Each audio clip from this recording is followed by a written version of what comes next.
My son texted, "I'm at a party in Switzerland. I won't come to the father's funeral. Don't call me again. Don't ruin my enjoyment." 6 months later, his business needed my signature. And then, "Good day, dear listeners. It's me again. I'm glad you're here with me. Please like this video and listen to my story till the end and let me know which city you're listening from. That way I can see how far my story has traveled." My husband died on a Tuesday morning in October. But before I tell you about the morning he left, I want to tell you about the man he was. Because if you don't know who Robert was, you won't understand why losing him felt like losing the floor beneath my feet. Robert Mitchell was not a flashy man. He didn't wear expensive watches or talk about money at dinner tables. He drove the same truck for 14 years because, he said, it still ran fine and there was no reason to waste. He woke up every morning at 5:30, made 2 cups of coffee, one for himself and one for me, and sat at the kitchen table reading the newspaper before the rest of the world was awake. He was an electrician by trade. He worked with his hands his whole life. And those hands rough, wide, permanently stained at the knuckles with grease he could never fully wash out, were the safest hands I have ever known. When he held mine, I felt like nothing in the world could touch me. We met when I was 22, and he was 24. I was working at a diner on 5th Street. He came in every Saturday morning and ordered the same thing: black coffee, 2 eggs scrambled, wheat toast. He tipped well. He was always polite. And for 3 months he never once asked for my name. I finally asked him why. He said, "I was working up the courage." I married him 8 months later. We built everything together from scratch. Our first home was a tiny 2-bedroom house with a cracked driveway and a backyard full of weeds. Robert spent every weekend fixing it up: new floors, fresh paint, a garden he planted row by row along the back fence. Roses, mostly. He had a thing for roses. We didn't have much money in those early years, but we had routine. We had respect. We had a way of being together that didn't need a lot of words. Daniel came along 6 years into our marriage. And the day that boy was born, I watched Robert hold him for the first time and cry quietly, the only time in 41 years I ever saw that man cry. "I'll protect him," he whispered. "Whatever it takes." And for years, he did. He coached Daniel's Little League team. He stayed up late helping him with science projects. He co-signed Daniel's first business loan when the bank was hesitant. He believed in his son the way only a father can, completely, without conditions, without asking for anything in return. That was Robert.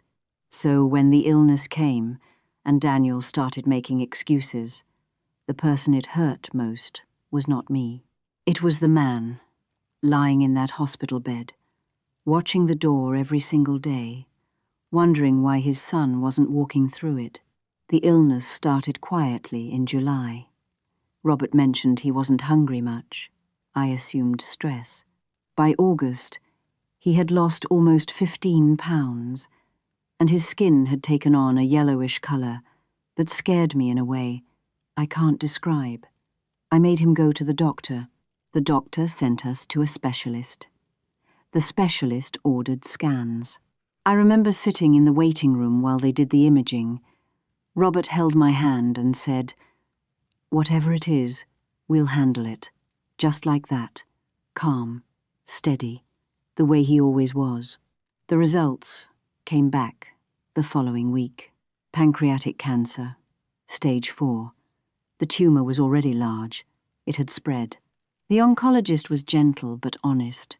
There were treatment options, but the prognosis was difficult. We were talking about months, not years. I felt the room tilt. My hands went cold. Robert squeezed my fingers and asked his 2 questions. "How long?" And, "Will there be pain?" The doctor answered both. Robert nodded. He thanked the doctor. He stood up, helped me into my coat, and walked me to the car.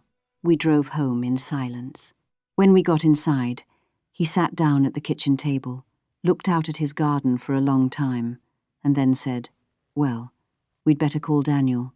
He said it the way you say something you already know the answer to, but are hoping you're wrong about. I picked up the phone. I had no idea then just how wrong things were about to go. I called Daniel that same evening. It was a Thursday. He picked up on the second ring, which felt like a good sign. I told him everything the doctor had said. Stage 4, pancreatic, months, not years. His father wanted to see him. There was a long silence on the other end of the line. Then Daniel said, "God, Mom, I don't even know what to say."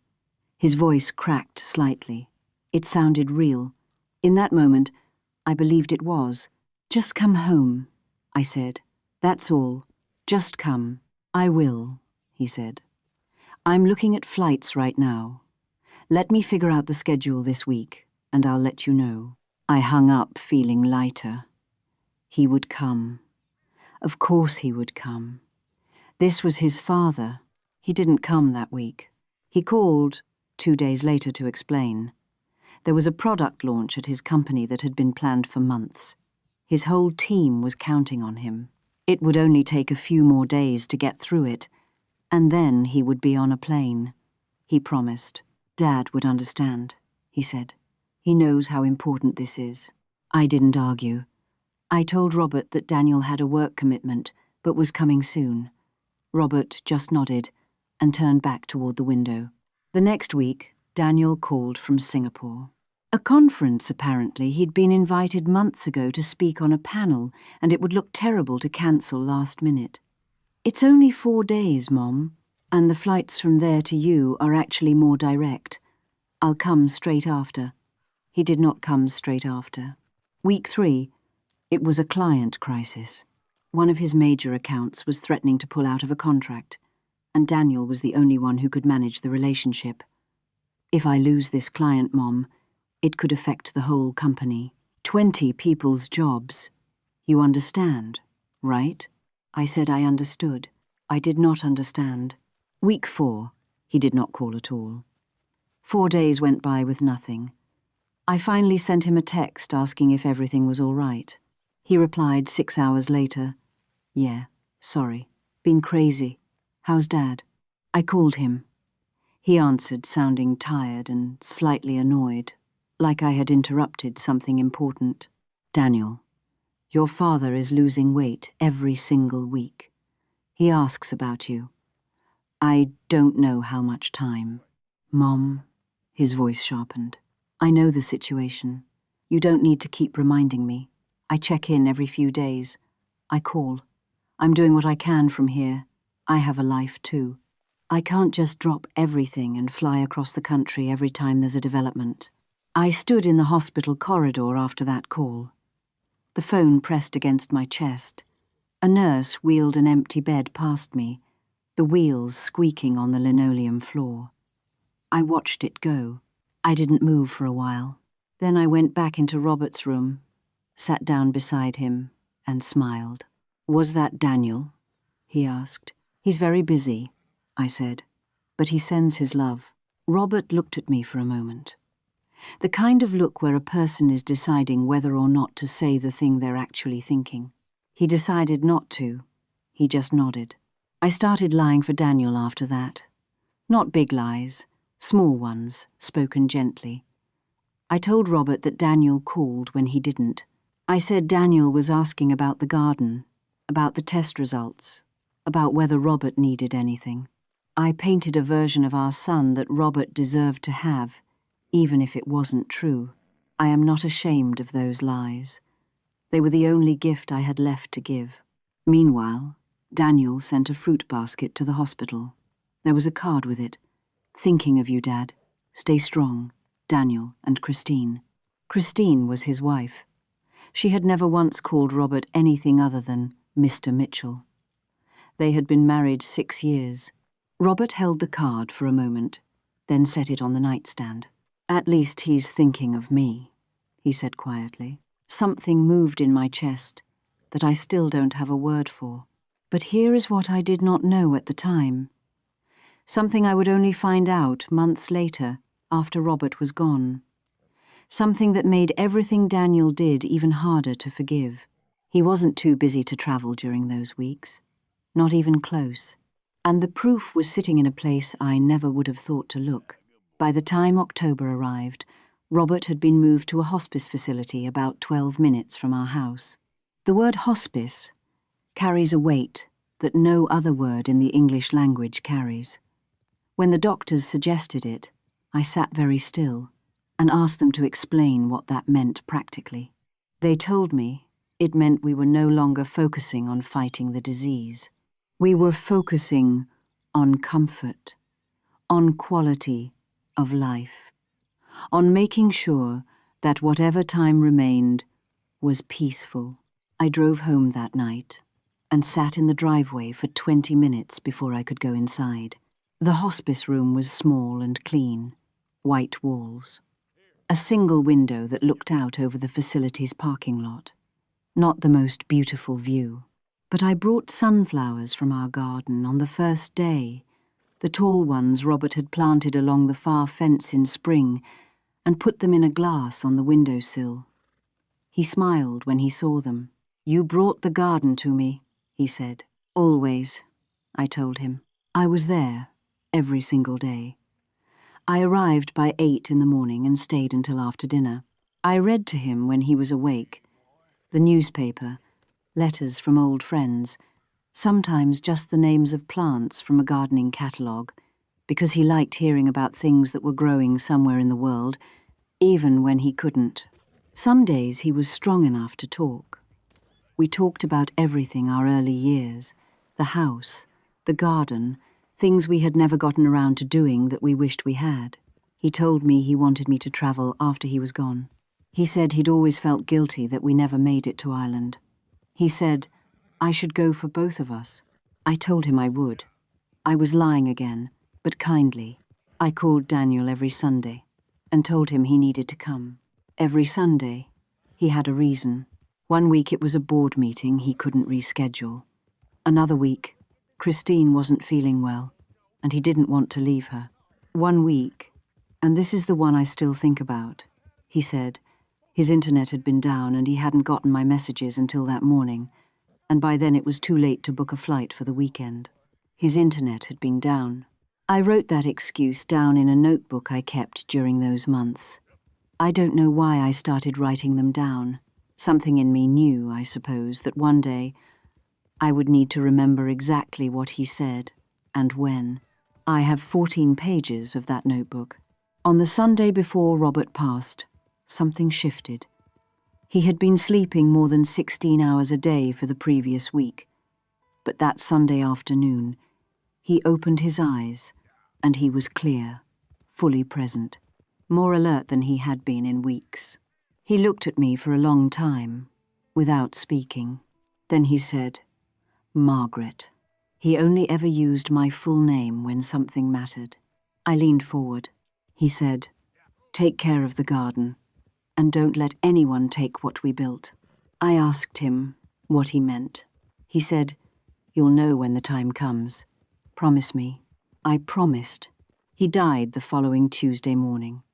The sun had just come through that parking lot window, pale, and October thin, the kind of light that doesn't warm anything. The monitor beeped once, twice, and then held a single tone. I held his hand. I talked to him quietly. I told him he could rest. Then I sat there for a long time, in the silence that a person leaves behind. Eventually, I picked up my phone.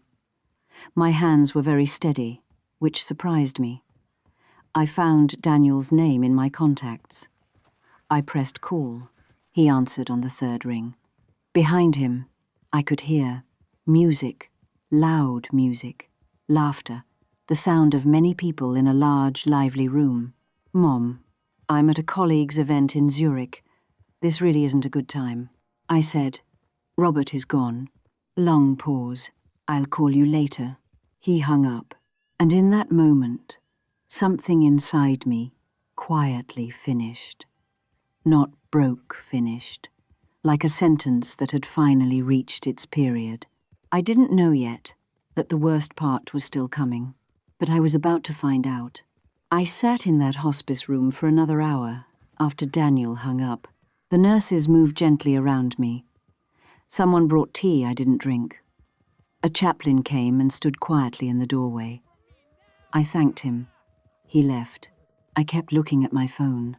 Part of me expected Daniel to call back, to say he was sorry, that he was in shock, that he was booking a flight right now.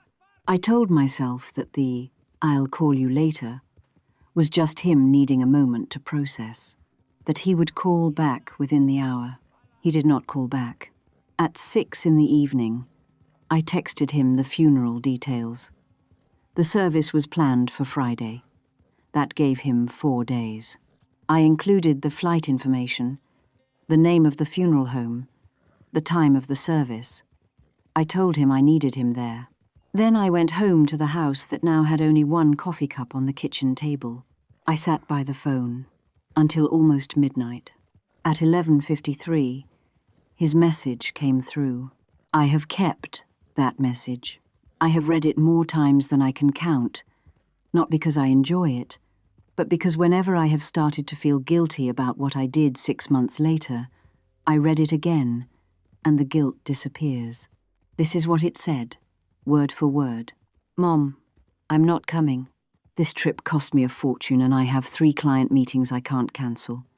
Dad is already gone being there Friday. Won't change that. I need you to stop calling me tonight. I'm at an important dinner, and I don't want to spend the rest of the night upset. Don't ruin my enjoyment. Just handle it. I'll call you next week." I read it 4 times. Then I put the phone face down on the nightstand. I buried Robert on a Friday morning. The church was full. People came that I had not seen in 15 years, former co-workers of Robert's neighbours. From 2 houses back, the man who ran the hardware store where Robert had shopped every Saturday for 3 decades. His old Little League players, now grown men in their 30s, stood in the back row. My sister Margaret drove 6 hours and arrived at 7 in the morning so she could sit beside me. She held my hand through the entire service without saying a word. Daniel did not come. There was no seat saved for him. There was no empty chair with his name on it. I had stopped expecting him by then. After the burial, people came back to the house. They brought food casseroles, pies, bread, enough to fill the refrigerator twice over. They sat in Robert's garden and told stories about him. I listened to every single one. I laughed when the stories were funny. I cried when they weren't. It was the most love I had felt in a room in a long time, and not one drop of it came from my son. 3 weeks later, Daniel called. His voice was normal, light even. He asked how I was doing. He mentioned he'd been traveling for work. He asked if the weather had turned cold yet. He talked about a restaurant he'd tried in Tokyo. I listened. At no point did he say he was sorry for missing the funeral. At no point did he explain the text. When he finally asked how I was holding up, I said, "I'm fine, Daniel." He said, "Good, good, I'm glad. Hey, I should let you go, Christine, and I have dinner plans, but I'll check in again soon." "Okay," I said. "Take care of yourself, Mum." "I will." He hung up. I sat with the phone in my lap and realized something important. He was going to behave as if nothing had happened. As if those months of excuses, as if that text, as if the empty seat in that church, none of it had occurred. He was going to move forward and expect me to move with him. And for just a moment, one brief, exhausted moment, I thought about letting him. It would have been easier. But then I remembered a pair of rough hands and a promise made beside a parking lot window. And I thought, no, not this time. The first winter without Robert was the hardest thing I have ever walked through. I say walked through because that is exactly what it felt like. A long, dark corridor with no visible end. You don't run through grief. You can't skip any part of it. You just walk, one foot in front of the other, and you trust that eventually there will be a door somewhere. I was 63 years old. I had been one half of something for 41 years. I did not know how to be a whole thing by myself. The mornings were worst. I would wake up at 5:30, the time Robert always made coffee, and reach across the bed before I was fully conscious. The cold of the empty sheets would hit me like a physical thing. I would lie there for a while, sometimes 5 minutes, sometimes an hour. Then I would get up and make 1 cup of coffee and sit at the kitchen table alone. I did not call Daniel during those months. He called me occasionally, maybe once every 3 weeks. Always brief, always surface level. He never asked about the grief. He never asked about Robert's garden, or whether I was sleeping, or how the finances were managing. He talked about his business, about trips, about Christine. I listened. I answered. I kept things light. Meanwhile, I was quietly doing something Daniel didn't know about. In November, about 6 weeks after the funeral, I called a lawyer. Her name was Patricia Simmons.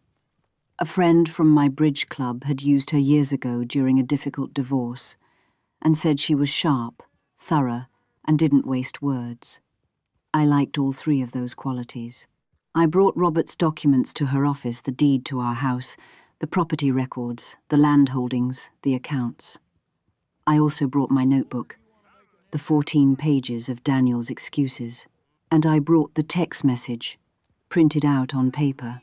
Patricia read everything, without expression. When she finished, she looked up and said, "What do you want to accomplish?" I said, "I want to understand exactly what I own, and I want to make sure that no one can touch it without my full knowledge and consent." She nodded. "That's straightforward. Let's start." Over the following weeks, Patricia helped me go through every asset Robert and I had built over 4 decades. The house, fully paid off, now entirely in my name. 2 savings accounts. A small investment portfolio Robert had been quietly building for years. And then the thing that would matter most 6 months later, a piece of land on the edge of town that Robert had purchased years ago as a long-term investment. That land was in both names, mine and Robert's. When Robert passed, his share transferred to me automatically. The whole parcel was now mine. Patricia flagged it, specifically. "This piece is valuable," she said, sliding the survey map across the desk. "The area around it has been developing. I'd estimate its current market value at somewhere between $380,000 and $450,000. I looked at the map. I recognized the location. Robert had driven me past it once, years ago. He'd pointed and said, "That's ours. Someday it'll be worth something." He had been right. "Who else knows about this?" Patricia asked. I thought about it. "Daniel," I said. Robert mentioned it to him when he co-signed the business loan. He used it as an example of the family's assets. Patricia wrote something in her notepad. "All right," she said. "I want you to call me the moment Daniel brings it up. Do not sign anything. Do not agree to anything over the phone. Just call me." "You think he will?" I asked. She looked at me over her glasses. "Mrs. Mitchell," she said, "in my 22 years of practice, I have never seen a child ignore a dying parent and a funeral and then stay gone. There is always a reason they come back. And the reason is never sentimental." I drove home and sat in the garden for a long time. Robert's roses had gone to sleep for winter. The canes were bare and brown, just sticks in the cold ground. But I knew they would come back. They always came back. Before I continue, I want to stop for just a moment. If you are watching this right now, whether it is 2 in the afternoon or 2 in the morning, I want to know where you are. Drop your city in the comments below. Just your city. I want to see how far this story has traveled. And if any part of what I have shared so far has touched something in you, maybe you have known a Robert. Maybe you have been a woman sitting alone at a kitchen table with one cup of coffee. Maybe you have received a text like the one Daniel sent me, please leave a comment. You don't have to say anything long. Just let me know you're here. It helps more than you know. Now, let's keep going. Because the story is about to take a turn that I did not see coming. Spring came slowly that year. I noticed Robert's roses before I noticed anything else about the season changing. One morning in late March, I went out to the garden with my coffee, a habit I had started as a way of feeling close to him, and I saw the first small leaves pushing out from the canes, pale green, almost translucent in the morning light. I stood there for a long time looking at them. They came back, I said out loud, to no one. It felt like something. I had spent the winter making myself useful. I increased my volunteer hours at the library 3 mornings a week now, helping with a children's reading program. I rejoined my bridge club, which I had let slip during Robert's illness. I called old friends I had been too exhausted to speak to in months. I learned, slowly and imperfectly, how to fill the hours without anyone to fill them for me. I was not happy. Not yet. But I was steady. And for that season of my life, steady was enough. Daniel and I had settled into a rhythm of distant politeness. He called once a month, approximately. We spoke for 10 or 15 minutes. He never mentioned the funeral. I never brought it up. We existed in a careful silence around the thing that had happened, the way you navigate around a piece of broken furniture you haven't yet decided what to do with. Christine sent a Christmas card, signed with both their names. No personal note. I put it on the mantel with the others, and did not think about it again. Then, on a Thursday evening in late April 6 months, and 11 days after Robert's funeral, my phone rang. Daniel. I let it ring twice before I answered. Old habit. Mom. Hey. His voice was different, warmer than it had been. A careful warmth, the kind you put on deliberately. How are you doing? How's the garden? Small talk first. He always led with small talk when he wanted something. I said the garden was coming along nicely. He asked about the library volunteering. He asked if I had made any trips. He even asked about my bridge club friends by name Margaret, specifically, which surprised me. He had not asked about Margaret in years. We talked for 12 minutes. And then, gently, carefully, like a man walking onto ice he isn't sure will hold him, he got to the point. Mom, I wanted to talk to you about something, a business opportunity, a significant one. He paused. Do you remember that land parcel Dad had on the east side of town, the one he's had for years? I remember it, I said. I've been approached by a development company. They're building a mixed-use complex in that area. Retail on the ground floor, residential above. It's a serious project. Reputable company. Another pause. The land is in your name now, obviously. And they're offering to purchase the parcel. Mom, the number they're putting forward it's substantial. It's the kind of money that would set you up completely. You'd never have to worry again. I waited. I've been working on this deal for months, he continued. I'm actually a partial investor in the development project. So when they flagged that parcel, I said I'd handle the conversation with you. I just need your signature on a transfer of title, and I can take it from there. It's really just paperwork. I can drive up this weekend, and we can get it done in an hour. There it was. Just paperwork. Get it done in an hour. He would handle it from there. Patricia's voice came back to me as clearly as if she were in the room.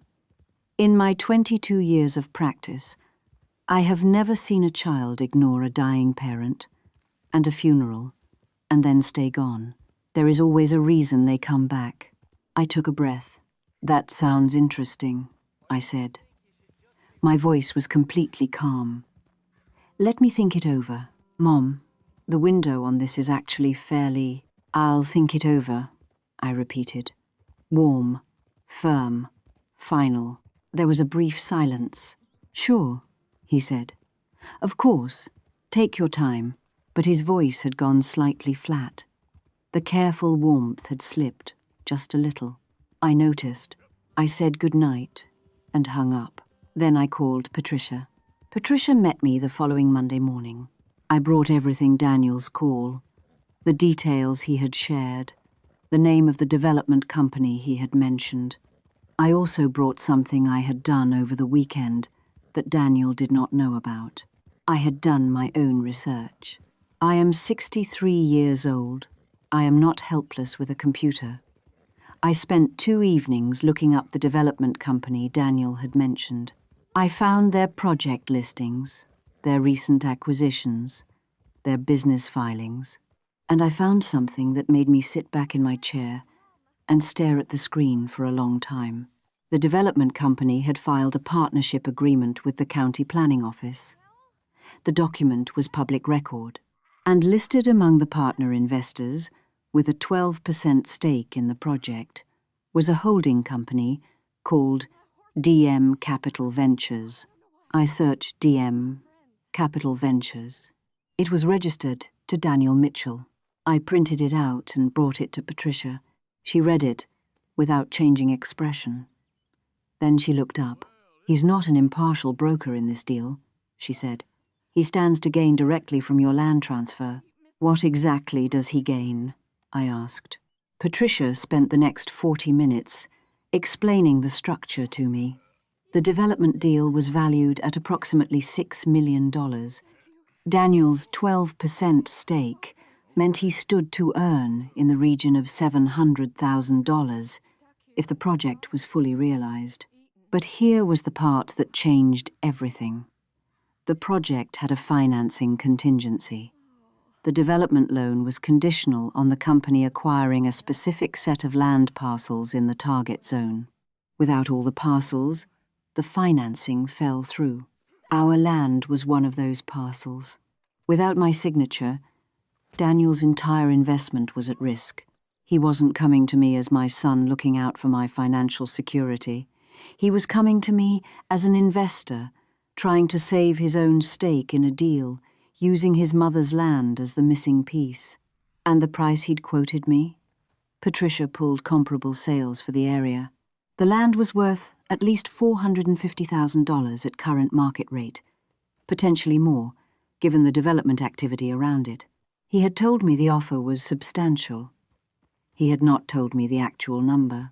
I had been 1 hour and 1 signature away from transferring nearly $500,000 worth of land, with no legal representation, no independent appraisal, and no understanding of what I was actually signing, so that my son could pocket $700,000 while I received whatever number he decided to tell me was fair. I sat with that information for a moment.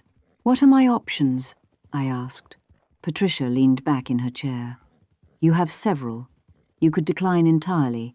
You could negotiate directly and retain independent counsel for the transaction, in which case you'd receive fair market value and have full legal protection.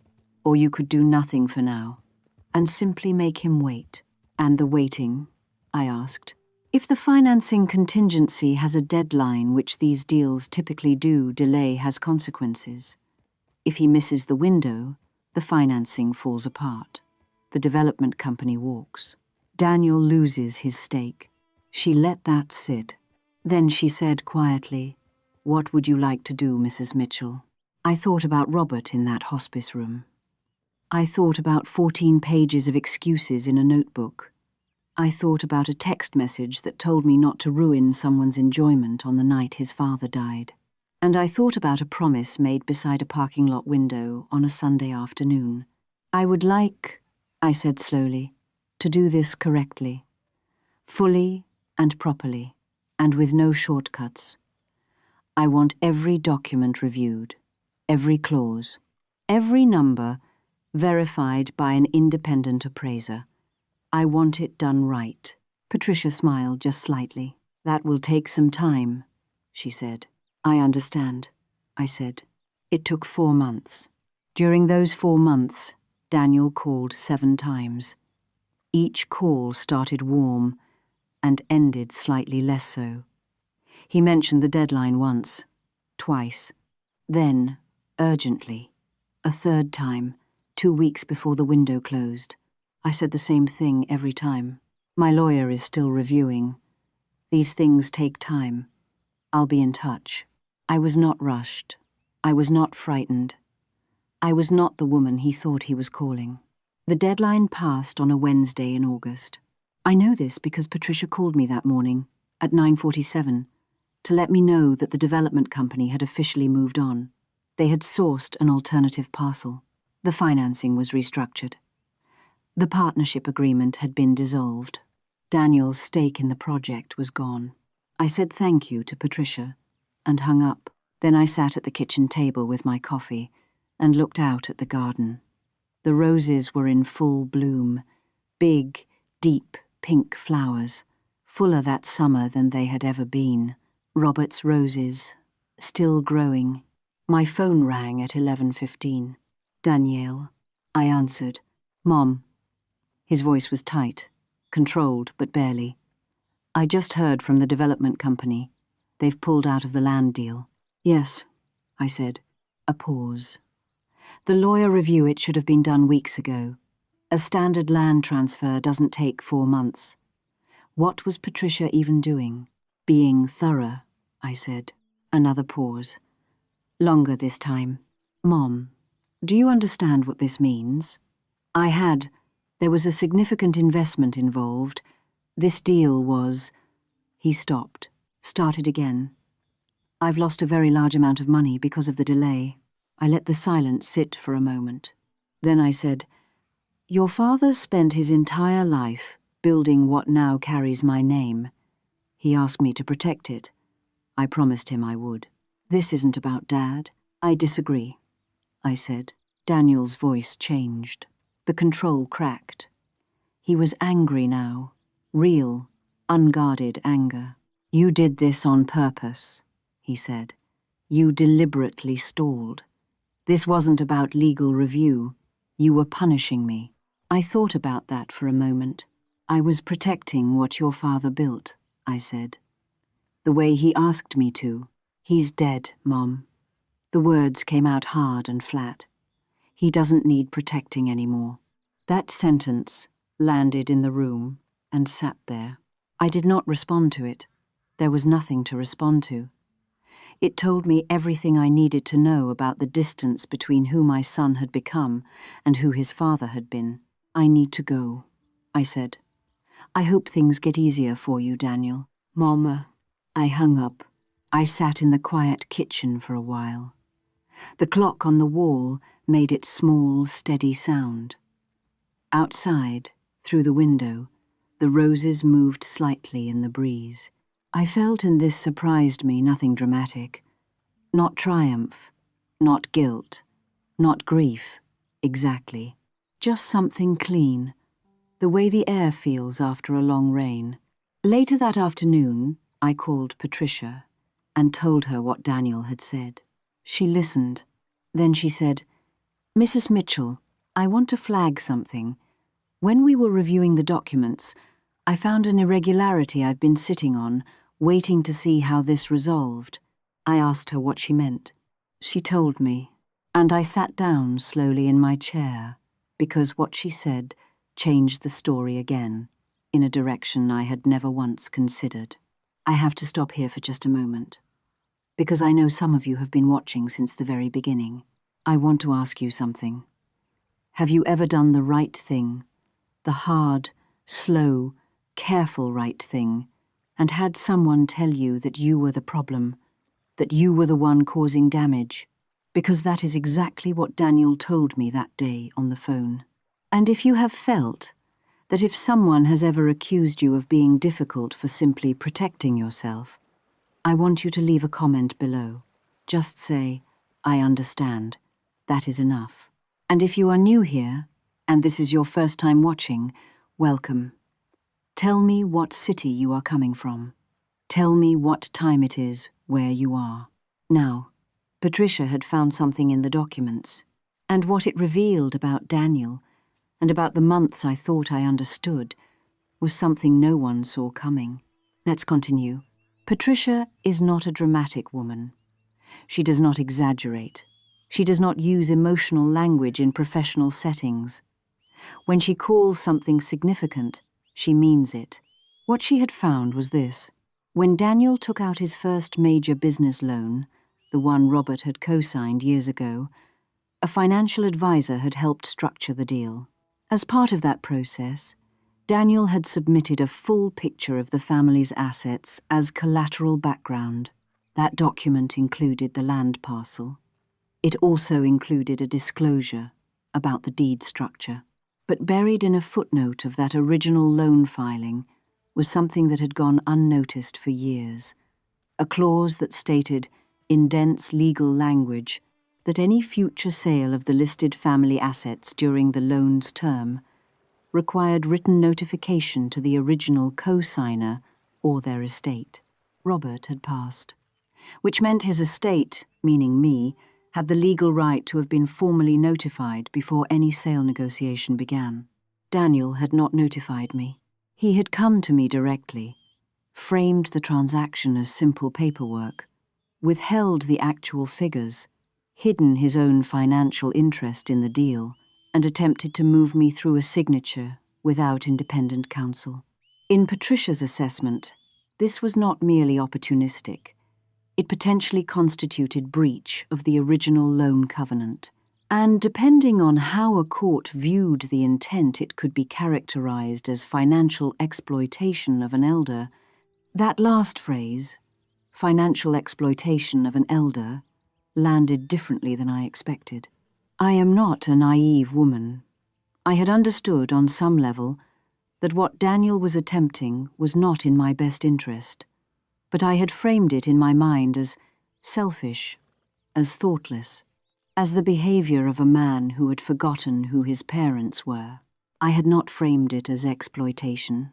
Patricia gave me time to process. Then she asked if I wanted to pursue it. I sat with that question for a long time. Pursuing it meant lawyers, formal proceedings, the possibility of my son's name in a court document. It meant taking something that was painful and private and dragging it into the harsh light of the legal system. It also meant that what Daniel had done would have a name and a consequence. What would pursuing it actually accomplish? I asked. Patricia said there were several possible outcomes. At minimum, Daniel would receive a formal legal notice documenting the breach, which would follow him professionally.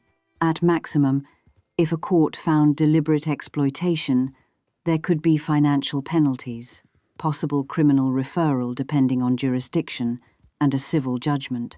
She paused, then added, "There's also the matter of Christine." I looked up. Patricia slid a piece of paper across the desk. It was a printout, a public social media post. Christine's account, open and findable, a photograph. It was taken in Zurich, time-stamped the week of Robert's funeral. In the photograph, Daniel and Christine were at a rooftop restaurant. They were dressed up. They were smiling. Christine held up a glass toward the camera. Behind them, the lights of the city spread out beautifully. The caption read, "Living our best life. Some moments just have to be celebrated." Posted on the evening of the day I buried Robert, the day Daniel told me not to ruin his enjoyment. I looked at that photograph for a long time. Then I said, "Patricia, tell me what I need to do." We filed the formal legal notice the following week. It documented the loan covenant breach, the undisclosed conflict of interest, the attempt to transfer title without independent counsel, and the withholding of material financial information from the property owner. Daniel received it on a Friday. He called me that same evening. His voice, for the first time I could ever remember, sounded genuinely shaken. "Mom, what is this? Why are you doing this?" I said, "I'm doing what your father asked me to do. I'm protecting what we built. This is going to destroy me professionally." You made your choices, Daniel, I said. A long time before this phone call. He said more things. His voice got louder, then quieter. Then he said something that I think he meant to sound like an apology, but which landed more like a negotiation. I said goodnight, and hung up. That was the last time we spoke for a very long time. But the story wasn't over, because there was one more thing I didn't know yet. About Christine, about what she had been doing quietly, behind the scenes, for months. I did not expect Christine to call me. In 6 years of marriage to my son, she had never called me directly, not once. She sent Christmas cards. She said, "Nice to see you," at rare family events. She was polite in the careful way of someone who has decided to keep their distance. So when her name appeared on my phone on a Tuesday morning in September, I stared at it for a moment before answering. Margaret. She used my first name. That alone told me something had changed. I know you have no reason to want to hear from me, but I need to tell you something, and I need to tell you because it's the right thing to do, not because it helps me. I want you to know that before I say anything else. Her voice was composed, but I could hear something underneath it. Exhaustion, maybe. The sound of a person who has been carrying something heavy for too long. All right, I said. I'm listening. What Christine told me took about 20 minutes. She said that she had known about the land deal from the beginning. That Daniel had been working toward it for almost a year long before Robert passed. He had begun researching the development project and identified the land parcel as the piece they needed. He had, in Christine's words, built the whole investment around being able to access your land eventually. She said the reason he had stayed away during Robert's illness wasn't entirely about business trips and conferences. Part of it was deliberate. He had convinced himself that if he kept his distance, if he wasn't visibly present and involved, then any future legal conversation about the land would look cleaner, less like a son who had been hovering around an elderly parent's assets, and more like a straightforward business transaction. He had calculated the distance. He had chosen not to come home to his dying father, because he thought it would make the paperwork easier later. I sat very still while Christine said this, she continued. She said that after the legal notice arrived, she and Daniel had fought the worst fight of their marriage, she said. She had asked him directly whether he had stayed away from Robert's death for legal strategic reasons, and he had not denied it. She said she had made a decision. She had contacted her own lawyer. She was filing for divorce, and she had one more thing to give me. An email, sent from Daniel to his financial advisor 11 months ago, 3 weeks after Robert's diagnosis.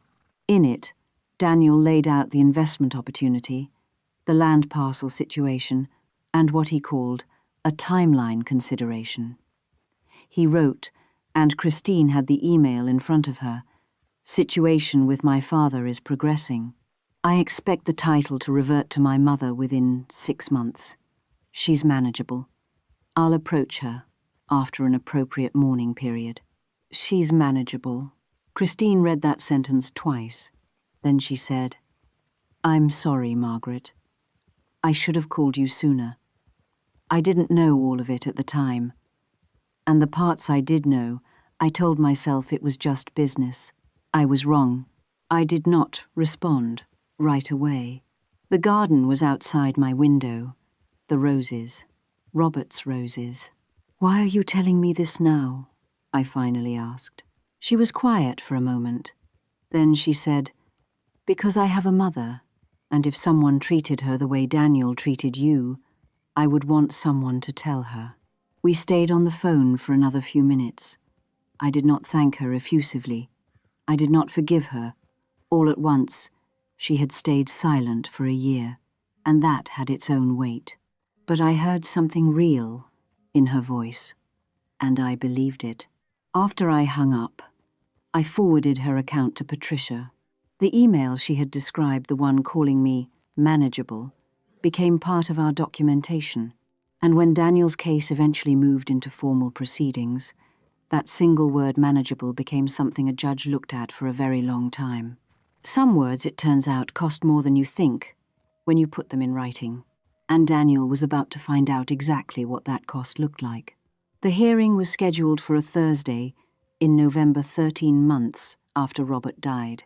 I wore the coat Robert had bought me for our 40th anniversary. Navy blue, good wool, with simple buttons. He had wrapped it himself, which took him 3 attempts. He always struggled with wrapping paper. I still have the card he taped to it. It says, in his handwriting, "For the woman who makes everything worth doing." I put that card in my pocket on the morning of the hearing. The courthouse was a 20-minute drive from our house. Patricia met me in the parking lot. She was carrying 2 file folders, which I had learned to understand. One thin, one thick. Thin was what we were presenting. Thick was everything she had ready, in case it was needed. I had not seen Daniel in person in over a year. He was standing in the corridor outside the hearing room with his own lawyer, a man in a grey suit who had the particular expression of someone who has reviewed the case and knows it is not strong. Daniel looked thinner than I remembered. His hair had more grey in it. He was wearing a suit that still fit well, but something about the way he wore it was different. He looked like a man who was performing confidence rather than feeling it. He saw me when I came through the door. We looked at each other for a moment. Neither of us spoke. I walked past him and into the room. The hearing itself was not dramatic in the way of television courtrooms. There was no shouting. There were no surprise witnesses. It was a careful, procedural thing. Documents presented, timelines established, legal arguments made in measured language. Patricia was extraordinary. She laid out everything methodically: the loan covenant, the undisclosed conflict of interest, the withheld financial figures, the social media post Christine's photograph, the timestamp, the caption, and the email. Daniel's own words: "She's manageable. I'll approach her after an appropriate mourning period." The judge, a woman in her late 50s, with reading glasses she kept taking off and putting back on, read that email carefully. She looked up at Daniel's lawyer. She looked at the timestamp on the email. She compared it to the date of Robert's diagnosis. 3 weeks after Robert was told he was dying, Daniel had written that email. The judge set the email down. Daniel's lawyer made his arguments.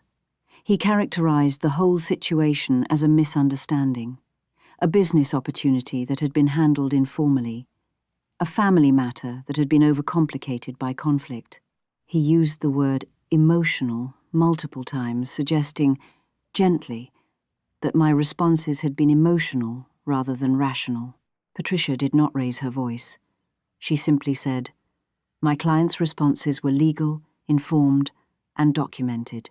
The only emotional decision in this case was made 13 months ago, when the respondent chose to skip his father's funeral and send a text message telling his grieving mother not to ruin his enjoyment."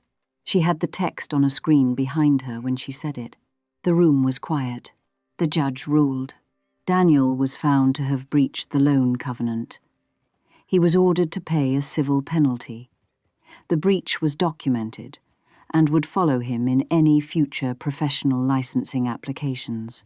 The judge also referred a portion of the finding, specifically the elements related to misrepresentation and intent, to the appropriate state attorney's office for review. She did not call it elder exploitation outright, but she used language that was close enough. Daniel stood very still when the ruling was read. His lawyer put a hand briefly on his shoulder. I sat with my coat in my lap and my hand around Robert's card in my pocket. I did not feel the way I had imagined I would feel. I had imagined something louder, some rush of vindication, some wave of satisfaction. It was quieter than that.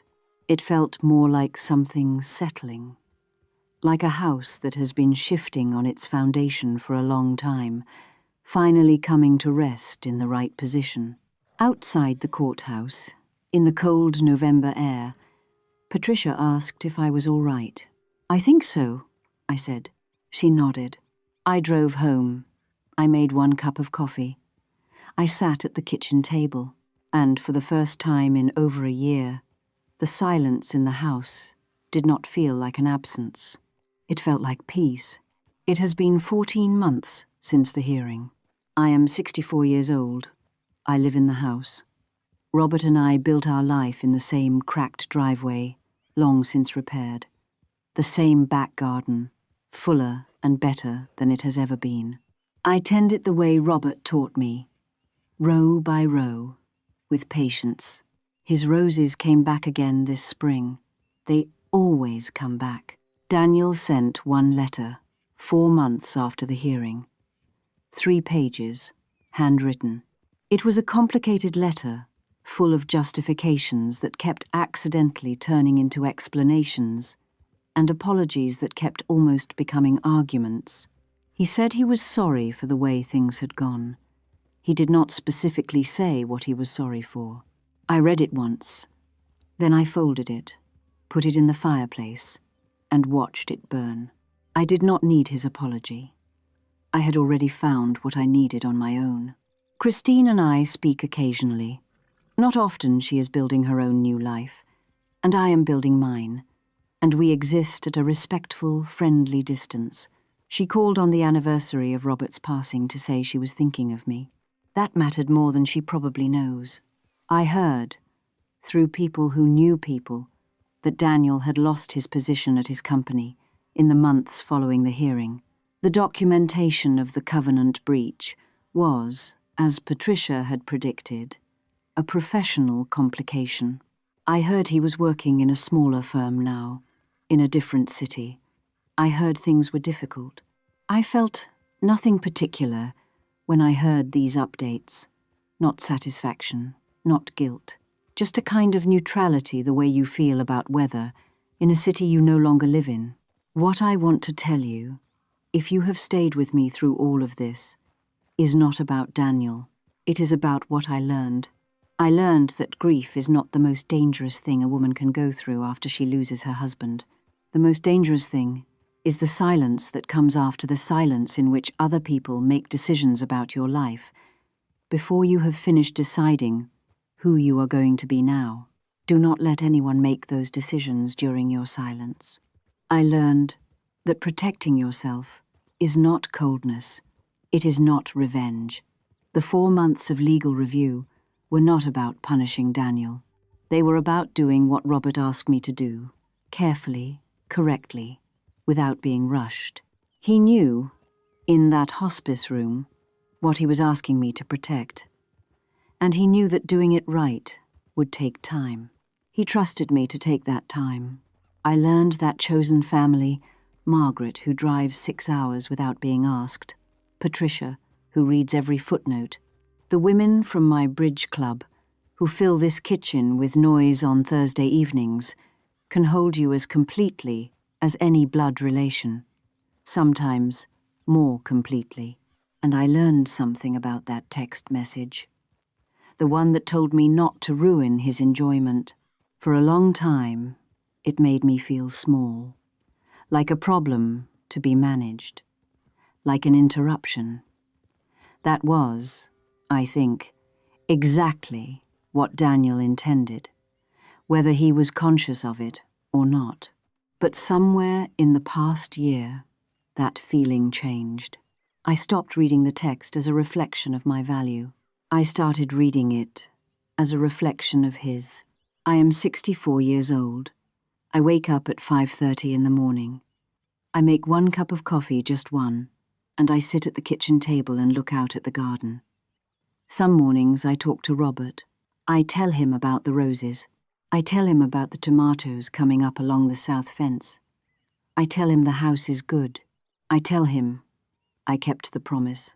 Not perfectly, not without grief, not without the 14 pages of excuses written in a notebook and the 1 photograph of a Zurich rooftop and the 3-page letter burning in a fireplace. But I kept it. And if you are watching this right now, If you are at a moment in your life where someone is trying to rush you into something, or manage you, or make you feel that your grief, or your age, or your gender makes you smaller than you are, I want you to hear this. You are not manageable. You are not an obstacle. You are the person who tends the garden, and it will bloom again. I promise you, it will bloom again. Thank you for watching. If this story reached you, leave a comment below. Tell me where you're watching from. Tell me what time it is. Tell me if you've kept a promise that cost you something. Subscribe if you want to hear more. And remember, you are never too late to stand up for yourself.